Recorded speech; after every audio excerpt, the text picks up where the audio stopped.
Hello students, आज आपका हमारे channel active class for the science and maths में बहुत बहुत स्वागत है। You are most welcome on my channel active classes for the science and maths. Today my topic is new topic related to the number system. आज हम आपको number system में कुछ न्यू नंबर्स के बारे में बताने जा रहे हैं।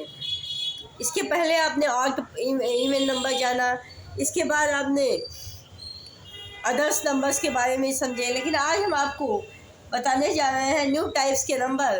कैसे आप इसको समझ पाएंगे कि ये नंबर कंपोजिट है, ये नंबर प्राइम है, ये नंबर को प्राइम है।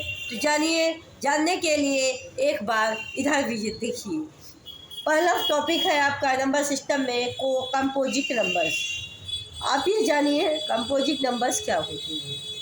नंबर्स विच है मोर देन 2 फैक्टर्स। किसी भी नंबर के पास अगर 2 से ज़्यादा फैक्टर हो तो नोन एज कंपोजिट नंबर, उसको हम कंपोजिट नंबर कहते हैं। फैक्टर मीन्स वो कटता हो, वो नंबर 2 से ज़्यादा नंबर से कटता हो। जैसे 1 से भी कटता हो, 2 से भी कटता हो, 3 से भी कटता हो, 2 से ज़्यादा नंबर से कटता है। या तो 3 से ना कटे तो 4 से कटता हो, लेकिन 2 से ज़्यादा नंबर्स कटे तो इसको हम कंपोजिट नंबर कहते हैं। और हिंदी में इसको बोलते हैं भाज्य संख्याएँ। इसको डिनोट करते हैं कैपिटल सी से। देखिए एग्जाम्पल के लिए देखिए C 2 6 4 6 9 15 16 इनफाइनाइट तक। देखिए 2 जो है 1 से भी कटेगा, 2 से भी कटेगा और स्वयं से भी कटेगा, 4 से भी कटेगा। तो 2 से ज़्यादा फैक्टर हुए, 2 से ज़्यादा वैल्यू से ये कट रहा है। उसी तरह 6 जो कटेगा 1 से कटेगा, 2 से कटेगा, 3 से कटेगा, खुद 6 से कटेगा। तो 4 फैक्टर इसके हो गए, 2 से ज़्यादा हुए। इसी तरह 9 देखिए 1 से कटेगा, 3 से कटेगा, 9 से कटेगा। तो 2 से ज़्यादा फैक्टर हुए, 2 से ज़्यादा वैल्यूज जो उसको काट सकती हो। इसके बाद यहाँ पे 15 है, 1 से कटेगा, 3 से कटेगा, 5 से कटेगा, सेल्फ 15 से भी कटेगा।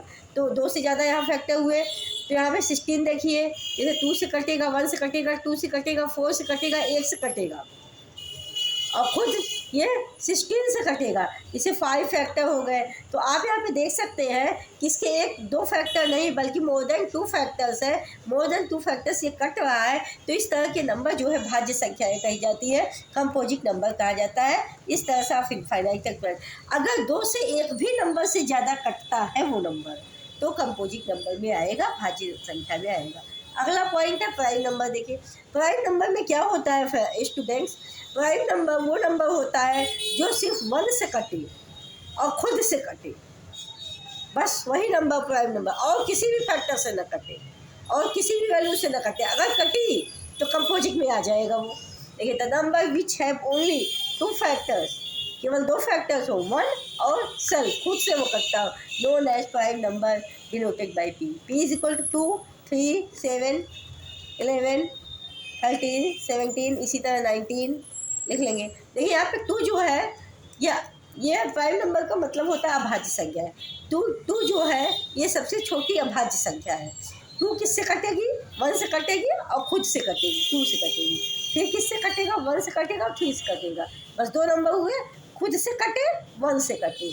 फिर 1 से कटेगा 7 से कटेगा 7, सेल्फ से कटेगा, मतलब 1 से कटेगा और 11 से कटेगा, 1 से 13 कटेगा, 13 से 13 कटेगा, 1 से 17 कटेगा, 17 से 17 कटेगा। तो आप ये जानिए अभाज्य संख्याएं वो संख्याएं होती हैं, प्राइम नंबर वो नंबर होते हैं जो 1 से कटे और खुद से कटे, इसके अलावा किसी और से न कटे। तो ऐसी संख्याएं अभाज्य संख्याएं कहलाती हैं, प्राइम नंबर कहलाता है। इसके बाद थर्ड पॉइंट है स्टूडेंट्स को प्राइम नंबर। को प्राइम नंबर क्या होते हैं, number which have only 1 factor. ऐसा नंबर उसका फैक्टर केवल 1 हो। 1 का मतलब एक नंबर नहीं, 1, सिर्फ 1 हो। और जब उन दोनों का या CF निकाला जाए, हाईएस्ट कॉमन फैक्टर निकाला जाए, तो दोनों में केवल 1 ही कॉमन हो, बाकी और कोई नंबर न का। अगर कोई नंबर कॉमन हुआ तो कोई प्राइम नंबर नहीं हो पाएगा। तो अगर इन दोनों में, जैसे देखिए इसको लिखेंगे 2 इज इक्वल टू क्या लिखे 1 इंटू 2 और 3 इज इक्वल टू लिखेंगे 1 इंटू 3। तो दोनों में 1 ही कॉमन है। इसके बाद 4 5 है, तो इसको लिखेंगे 1 इंटू 2 इंटू 4, इसको लिखेंगे 1 इंटू 5। तो दोनों में 1 ही कॉमन है, बाकी 2 इसमें तो है लेकिन इसमें नहीं है, तो केवल 1 कॉमन हो हाईएस्ट कॉमन फैक्टर निकालने में, तो ऐसे नंबर्स को कोफाइव नंबर कहते हैं। जैसे 8 9 है, 8 आप देख लीजिए 1 से कटेगा, 1 तो 1 दोनों में कॉमन होगा, क्योंकि 1 इंटू 2 इंटू 4 इंटू 8 इसके 4 फैक्टर होंगे। और ये क्या होगा 1 इंटू 3 इंटू 9। तो दोनों में अगर आप देखोगे तो कोई अन्य नंबर न कॉमन हो कि सिर्फ 1 नंबर 1 कॉमन हो, उसको हम OBSCF निकालने में दोनों में हो, इन दोनों नंबर में हो, इसको कोफाइव नंबर्स कहते हैं। और ये इस तरह से और इन दोनों का मतलब देखते हैं कि जब आप इसका SCF निकालते हैं दोनों में 1 ही कॉमन होता है और कोई भी नंबर दोनों में कॉमन नहीं होता। अगर दोनों में कॉमन हुआ तो इसका यह मतलब है कि वो कोफाइव फैक्टर नंबर नहीं रह जाएगा। अगर 1 केवल कॉमन है तभी वो कोफाइव नंबर हो पाएगा, अदरवाइज नहीं। तो आज के लिए स्टूडेंट इतना ही। आपने आज जाना composite number, prime number, coprime number, ये 3 पॉइंट्स है जिसको आप केयरफुली स्टडी कीजिए, ये आपकी एग्जाम में भी पूछा जाता है। Thank you so much, all the best, good afternoon. अगर आपको हमारा वीडियो पसंद आता है इसको लाइक सब्सक्राइब शेयर करना मत भूलिएगा। Thank you so much, all the best.